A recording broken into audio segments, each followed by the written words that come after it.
ഞങ്ങളെ മൃഗങ്ങളെ നിങ്ങൾ നോക്കൂ, ഞങ്ങൾ ആരെങ്കിലും ആത്മഹത്യ ചെയ്യുന്നുണ്ടോ? അത് നല്ലൊരു ചോദ്യമല്ലേ? നമുക്കുള്ള പാഠാ. നമ്മൾ ഈ പ്രകൃതിയിലേക്ക് നോക്കണം. പ്രകൃതിയിൽ നിന്നും ഒരുപാട് പാഠങ്ങൾ പഠിക്കാനുണ്ട്.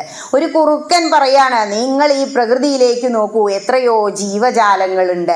ജീവികളിൽ വെച്ച് ഏറ്റവും ശ്രേഷ്ഠമായ മനുഷ്യജന്മം കിട്ടി, ഏറ്റവും അഭികാമ്യമായ മനുഷ്യജന്മം ബ്രാഹ്മണ ജന്മം കിട്ടി. എന്നിട്ട് നിങ്ങൾ ആരെയാ കുറ്റപ്പെടുത്തുന്നത്?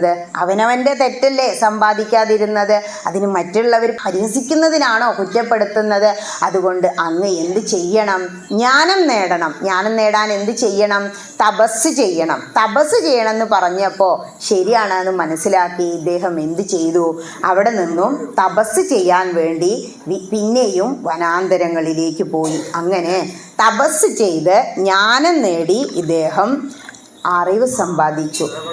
ശേഷം ഈ നേടിയ അറിവ് സൽക്കർമ്മമായി മറ്റുള്ളവർക്ക് ഉപദേശിച്ച് അദ്ദേഹം മോക്ഷം നേടി. ഇതാണ് കഥ. ഇതിൽ കുറുക്കൻ ചോദിക്കുന്ന 2 ചോദ്യങ്ങളാണ്, 2 തത്വങ്ങൾ. ഒന്നാമത്തെ ചോദ്യം, ഞങ്ങളാരും ആത്മഹത്യ ചെയ്യുന്നില്ല.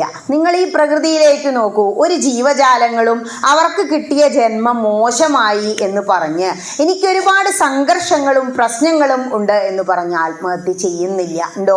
എന്തെല്ലാം ജീവജാലങ്ങൾ, കുഞ്ഞു കുഞ്ഞു ഉറുമ്പുകൾ മുതൽ വലിയ ആന, തിമിംഗലം വരെ ഒരു ജീവജാലങ്ങളും അവരുടെ ജീവൻ ആത്മഹത്യ എന്നും പറഞ്ഞ് കളയുന്നില്ല. മനുഷ്യനല്ലേ ചെയ്യുന്നത്. പക്ഷെ ഏറ്റവും വിവേകബുദ്ധിയുള്ള ആരാ? മനുഷ്യനാണ്. എന്നിട്ട് ആ മനുഷ്യനാണ് ഈ പൊട്ടത്തരം ചെയ്യുന്ന. ഒരു മൃഗത്തിനുള്ള ബുദ്ധി പോലും ആ മനുഷ്യനില്ലാത്തത് കൊണ്ടാണ് അവൻ ആത്മഹത്യ ചെയ്യുന്നത്. ഇപ്പൊ ഇഷ്ടംപോലെ നടക്കുന്നൊരു കാര്യമാണ് നമ്മുടെ ഇടയിൽ. മറ്റൊന്ന്, നിങ്ങൾ ഈ പ്രകൃതിയിലേക്ക് നോക്കൂ. എന്താ പറഞ്ഞത്?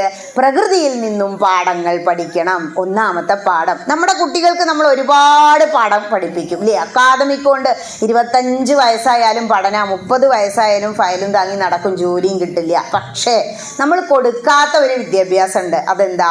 ആത്മീയ വിദ്യാഭ്യാസം.